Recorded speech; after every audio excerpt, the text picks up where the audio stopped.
হে আমিরুল মুমিনিন, এই ব্যক্তি আমাদের পিতাকে হত্যা করেছে। আমরা এর ন্যায় বিচার চাই। আমরা প্রাণের বদলে প্রাণ চাই। জনাব, অভিযোগ সত্য, তবে আমি খুন করার উদ্দেশ্যে তাকে মারিনি। আমার প্রিয় উটটি তাদের বাগানের পাতা খেয়ে ফেলায় বৃদ্ধ পাথর মেরে উটটিকে হত্যা করেন। আমি রাগে পাগল হয়ে যাই, তাই আমি পাথর ছুঁড়ে মারলে সেটি বৃদ্ধের মাথায় লাগে এবং তিনি মারা যান। আমি ইচ্ছা করে তাকে হত্যা করিনি জনাব। তুমি নিজের ইচ্ছায় হত্যা করো বা না করো, ইসলামের বিধান অনুযায়ী তোমাকে মৃত্যুদণ্ড গ্রহণ করতে হবে।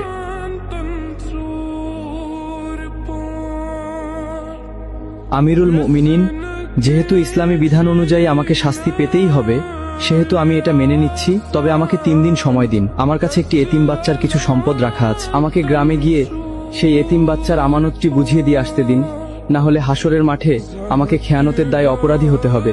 দয়া করে আমার এই আর্জিটা রাখুন জনাব।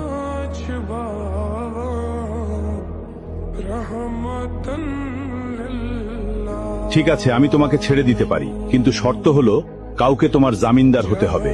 তুমি ফিরে না এলে তাকেই তোমার বদলে মৃত্যুদণ্ড দেওয়া হবে।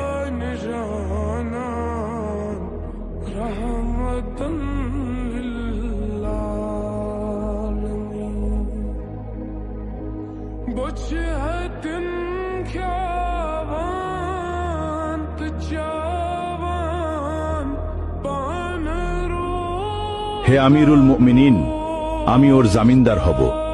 ও যদি না আসে, আপনি আমাকেই শাস্তি দেবেন। ঠিক আছে, মঞ্জুর করা হলো।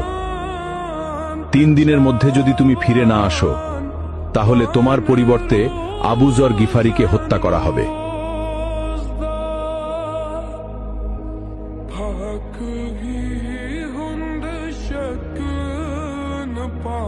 ভাবতেই অবাক লাগছে, সম্পূর্ণ অচেনা একজন মানুষের জন্য আবু যরনের মতো এমন মহান সাহাবী নিজের জীবন বিপদে ফেলে দিলেন। আল্লাহ না করুন ওই বেদুইন যুবক যদি আজ ফিরে না আসে, তবে আমাদের মাঝ থেকে এমন একজন শ্রেষ্ঠ মানুষের প্রাণ চলে যাবে। কি যে হবে আজ।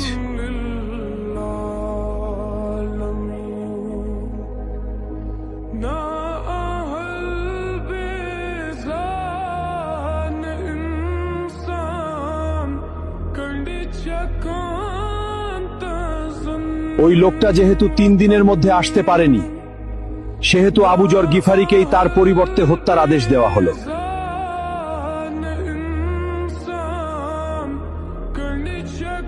থামুন, সে ফিরে এসেছে।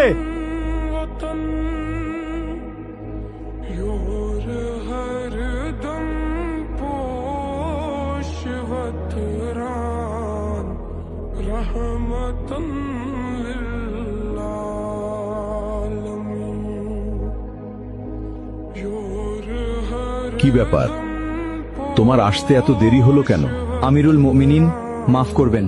রাস্তায় যদি আমার ঘোড়া পায়ে ব্যথা না পেত, তবে যথাসময়ে আসতে পারতাম। বাড়িতে গিয়ে আমি একটুও দেরি করিনি। বাড়ি পৌঁছে গচ্ছিত আমানত ও ঋণ পরিশোধ করি। তারপর বাবা, মা এবং নববধূর কাছে সব খুলে বলে চিরবিদায় নিয়ে মৃত্যুর প্রস্তুতি নিয়ে মদিনার উদ্দেশ্যে রওনা দেই। এখন আমার জামিনদার ভাইকে ছেড়ে দিন আর আমাকে মৃত্যুদণ্ড দিয়ে পবিত্র করুন, কেননা কেয়ামতের দিন আমি খুনি হিসেবে আল্লাহর সামনে দাঁড়াতে চাই না। তুমি তো পালিয়ে গিয়ে নিজের প্রাণ বাঁচাতে পারতে। মৃত্যু নিশ্চিত জেনেও কেন ফিরে এলে? আমি ফিরে এসেছি কেউ যাতে বলতে না পারে এক মুসলমানের বিপদে আরেক মুসলমান সাহায্য করতে এগিয়ে এসে নিজেই বিপদে পড়ে গেছিল। আর আপনি কেন এই অপরিচিত লোকের জন্য নিজের জীবন বাজি রাখলেন? আমিরুল মুমিনিন, কেউ যেন বলতে না পারে এক মুসলমান বিপদে পড়েছিল অথচ কেউ তাকে সাহায্য করতে এগিয়ে আসেনি।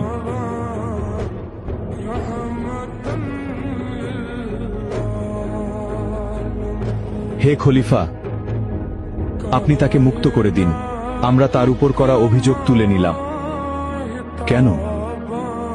তোমরা তো বিচার চেয়েছিলে। কেউ যেন বলতে না পারে এক মুসলমান অনাকাঙ্ক্ষিত ভুল করে নিজেই স্বীকার করে ক্ষমা চাওয়ার পরেও অন্য মুসলমান তাকে ক্ষমা করেনি। আজ তোমরা প্রমাণ করলে এই উম্মাহার বুক থেকে ওয়াদা পালন, একে অপরের প্রতি বিশ্বাস এবং ক্ষমার গুণ হারিয়ে যায়নি।